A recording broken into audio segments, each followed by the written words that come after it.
A young woman sits in her bedroom. She holds one vial of insulin in her hand. It is half empty. She knows it should last 2 weeks. She tries to make it last 3. Then 4. Her hands shake. Her vision blurs. She tells herself one more day, just one more day. She does not wake up the next morning. Her name was Alec. She was 26 years old. She died because she could not afford her medicine. 100 years ago, the man who discovered insulin sold his patent for $1. He said insulin belongs to the world. Today, that same medicine costs $300. In America, people die rationing the drug that was meant to save them. The question is simple.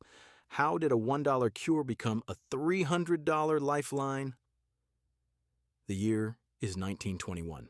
In a small lab in Toronto, a young doctor named Frederick Banting is trying to solve a problem. Children are dying. Their bodies cannot use sugar for energy. They waste away. Families watch their children starve no matter how much they eat. The disease is called diabetes. There is no cure. Banting works with a student named Charles Best. They use dogs. They remove organs. They make extracts. They fail again and again. Then one day, something works. A dog that should have died stays alive. They try it on a human. His name is Leonard Thompson. He is 14 years old. He weighs only 65 pounds. His skin hangs loose on his bones. Doctors say he has weeks to live. Banting injects the extract into Leonard's arm. They wait. Hours pass. Then Leonard opens his eyes. Color returns to his face. He asks for food. For the first time in months, his body can use the sugar he eats. It is a miracle. Within months, children who were dying start to live. Parents weep with joy. Newspapers call it the greatest medical discovery of the century.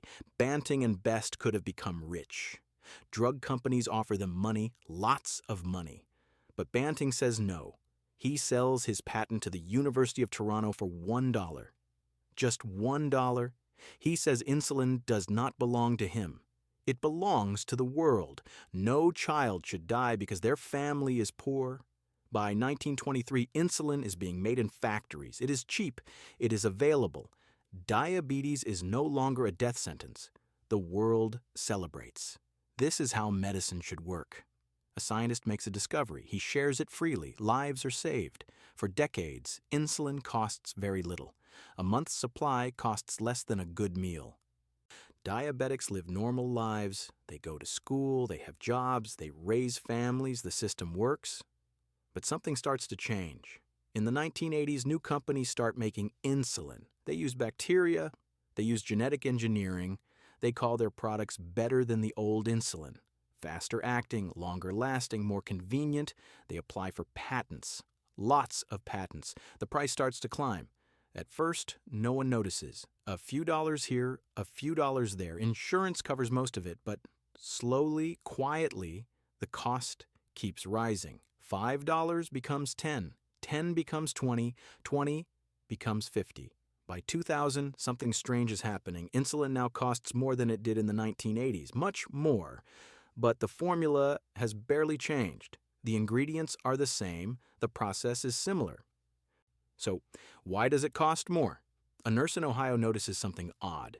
Her diabetic patients are getting sicker. They come to the hospital more often. Their blood sugar is out of control. She asks them if they are taking their insulin. They say yes. But she does not believe them. She starts asking different questions. Can you afford your medicine? Do you ever skip doses? One patient looks away. She admits the truth. Insulin costs too much. Her insurance changed. Now she pays $300 a month. She cannot afford it, so she takes less. She stretches one vial into 2, 2 into 3. The nurse is shocked. This should not be happening, not in America. Not 100 years after Banting sold his patent for $1. She starts keeping records. She is not the only one who notices. The year is 2009. A researcher named Jeremy Green is studying drug prices. He works at Johns Hopkins University. He looks at insulin. The numbers make no sense. In Canada, insulin costs $30. In America, it costs $300. Same drug, same companies, 10 times the price. Green starts digging. He finds something strange. 3 companies make almost all the insulin in America. Their names are Eli Lilly, Novo Nordisk, and Sanofi. Together, they control 90% of the market. That should mean competition. Competition should lower prices. But the opposite is happening. When one company raises its price, the others raise theirs too. They move in lockstep. Green finds they match each other to the penny. He looks at patents. What he finds surprises him. The companies are not inventing new insulin. They are tweaking old insulin. They change one molecule, they add a new delivery pen. Each tiny change gets a new patent. Each patent extends their control for another 20 years. This strategy has a name. It is called evergreening. Keep the patent alive forever. Never let competitors in. Green publishes his findings. A few newspapers pick up the story, but most people do not pay attention. Insulin seems like a small issue, a niche problem. But patients are paying attention. Online forums fill with stories. A mother in Texas drives to Mexico to buy insulin for her son. A college student in California rations his doses. A teacher in Florida uses her credit card. She goes into debt to stay alive. In 2016, a website called GoFundMe notices something disturbing. Insulin fundraisers are multiplying. Hundreds of diabetics are begging strangers for money to buy medicine. A journalist named Elizabeth Patton starts investigating. She finds death certificates, young people, healthy except for diabetes. Cause of death, diabetic ketoacidosis. It happens when the body has no insulin. It is preventable.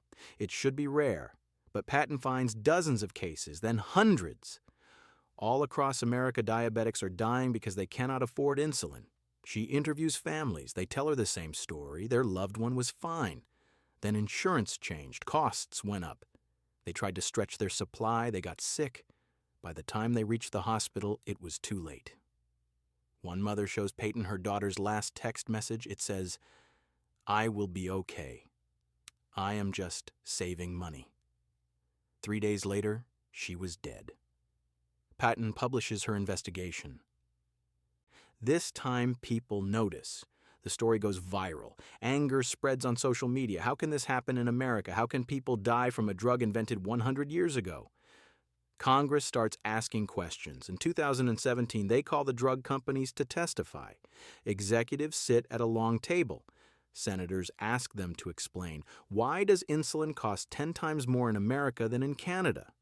The executives give careful answers. They talk about research costs, development costs, innovation. They say the price reflects the value insulin provides. One senator holds up a vial of insulin. She says, "This drug was invented in 1921. The inventor sold his patent for $1. He wanted everyone to have access. What would he think of $300 insulin?" The executive pauses. Well, he says, "Our healthcare system is complex." Complex. That word appears again and again. Complex rebates, complex negotiations, complex supply chains.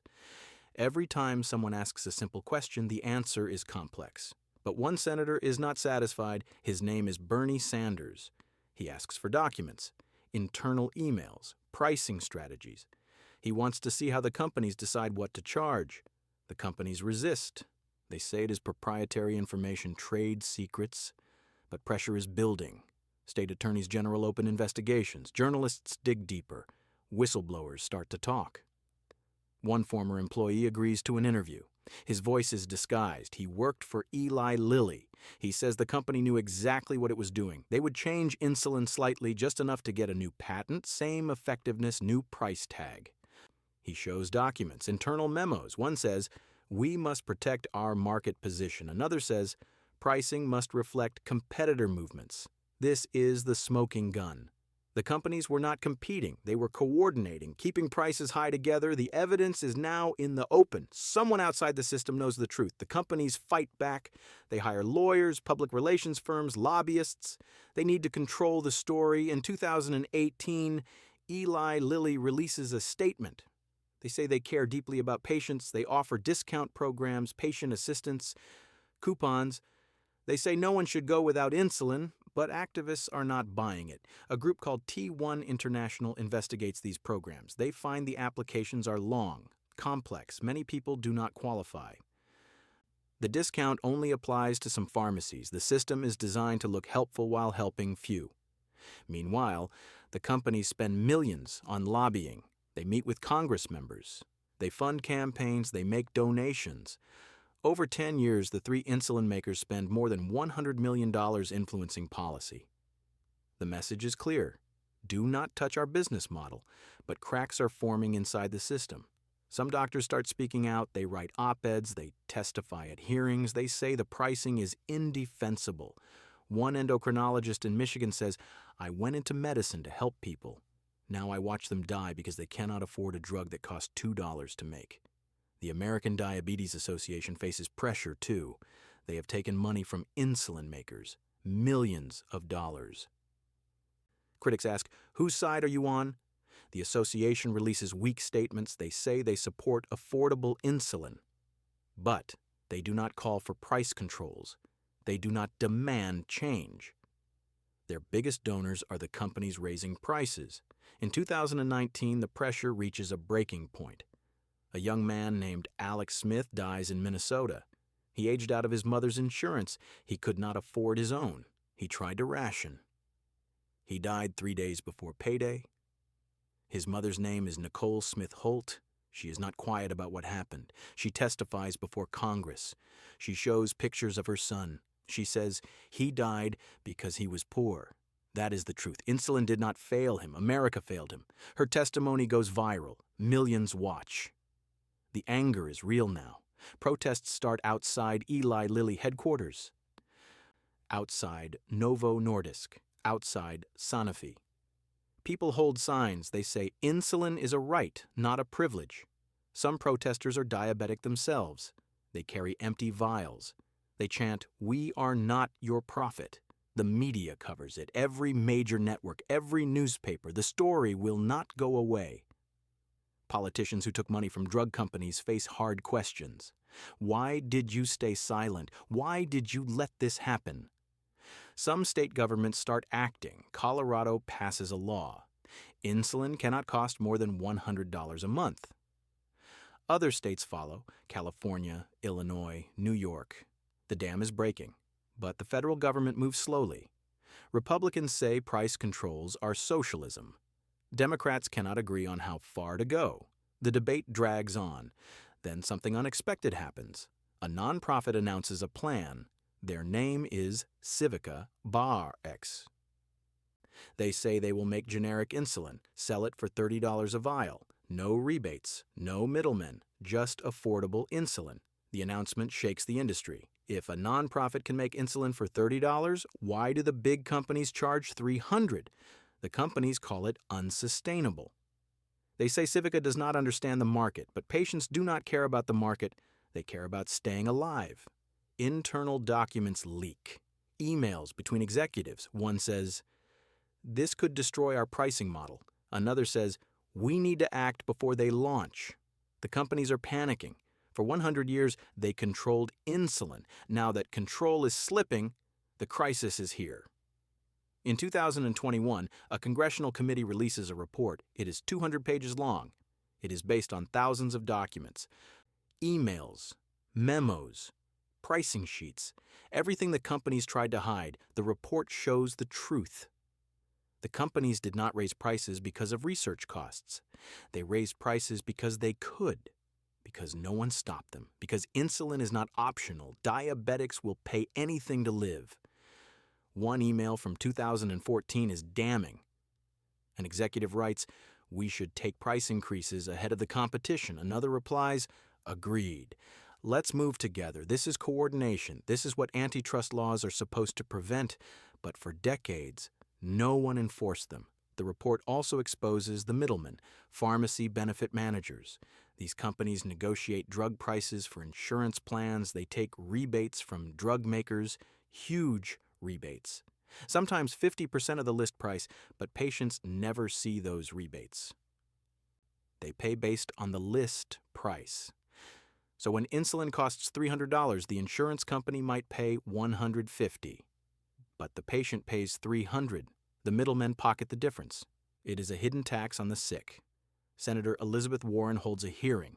She calls executives from all the companies, the insulin makers, the pharmacy benefit managers, the insurance companies. She puts them under oath. She asks simple questions. How much does insulin cost to make? The executives say they cannot share that. It is proprietary. She asks, how do you justify 10 times markup? They say it funds research. She presents their own documents. Internal reports show insulin costs between $2 and $6 to produce. They charge $300. One executive tries to explain. He talks about value-based pricing, infrastructure costs. Distribution networks? Warren cuts him off. She says, a young man named Alec died because he could not afford your product. Can you explain the value of that? The executive looks down. He has no answer. The hearing is broadcast live. Millions watch. The truth is now undeniable. The system was designed to extract maximum profit from people who have no choice. But truth is not the same as justice. No laws were broken. The companies did exactly what the system allowed. They just did it without mercy. More states pass price caps. The federal government debates reform. Patient advocates push for a national insulin price limit. $100, $50. Some say it should be free. In 2023, Eli Lilly makes an announcement. They will cut the list price of insulin by 70%. Novo Nordisk follows. Then Sanofi. Activists are cautious. Is this real or another trick? Nicole Smith-Holt, the mother who lost her son, speaks to reporters. She says, my son is still dead. This does not bring him back, but maybe other mothers will not lose their children. The price cuts take effect. Millions of diabetics see their costs drop. Some cry when they pick up their prescriptions. They can afford it now. They do not have to choose between insulin and rent. But questions remain. Why did it take so long? Why did people have to die? Why did Congress have to threaten them before they acted? The answer is in the documents. The companies only changed when the cost of not changing was too high, when protests grew too loud, when states passed laws, when their reputation was destroyed. They did not change because it was right. They changed because they had to. The evidence is clear. The truth is out. A century after Banting sold his patent for $1, America finally made insulin affordable again. Today, insulin costs less than it did 5 years ago. Not as cheap as Banting intended, but better than before. Nicole Smith-Holt now runs a nonprofit. It helps diabetics afford their medicine. She named it after her son. She says Alec should be here, but his story changed the world. The 3 big insulin companies still control the market. They still make billions. But their reputation is damaged. People know what they did. Some hospitals refuse to put their executives on boards. Some doctors refuse to recommend their products when alternatives exist. Civica RX launched their $30 insulin in 2024. It is not available everywhere yet, but demand is high. Other nonprofits are joining. The monopoly is cracking. Some states created insulin emergency programs. If you cannot afford your medicine, you can get a 30-day supply for free. It has saved lives. One woman in Texas says, this program kept me alive. But the battle is not over. Drug companies are already applying the same strategy to other medicines. Cancer drugs, heart medicines, rare disease treatments. The pattern is the same. Get a patent. Raise the price. Defend it until forced to stop. Congress passed some reforms. The Inflation Reduction Act caps insulin at $35 for Medicare patients. That helps seniors. But younger diabetics still face high costs from some insurers. Activists say more is needed. They want a law that covers everyone. They want transparency. They want to see what drugs actually cost to make. Some economists say the problem is bigger than insulin. America pays more for all drugs than any other country. Twice as much as Canada. 3 times as much as Europe. The system is broken at every level, but insulin shows that change is possible when enough people demand it, when the truth comes out, when politicians are forced to act. Frederick Banting died in 1941. He was 50 years old. His plane crashed during World War II. He never saw what happened to insulin. He never saw the prices rise. He never saw people die rationing of the drug he gave away. But his words remain. Insulin does not belong to me. It belongs to the world. For 100 years, we forgot those words. We turned a gift into a product, a cure into a commodity, a human right into a business decision. It took deaths to remember. It took protests. It took courage from people like Nicole Smith Holt, who turned grief into action. Medicine is human. The people who make it, the people who need it, the people who profit from it, all human. Capable of great good, capable of terrible harm. The insulin story is not about one drug, it is about what we value. It is about the line between healing and profit. It is about what happens when we let that line disappear. Alex Smith's last text message is now famous. It is printed on protest signs, shared on social media. It says, "I will be okay. I am just saving money. He was not okay. He was trying to survive in a system that priced survival out of reach." Today, fewer people die rationing insulin. That is progress. But the question remains, why did it take so long? Why did anyone have to die at all? The answer is simple. We forgot that some things should never be for sale, that health is not a market, that medicine is not a luxury. Banting understood this. He sold his patent for $1 because he believed saving lives was more important than making money. 100 years later, we are finally learning he was right. The cure never belonged to the companies. It never belonged to the market. It belonged to the world. It always did.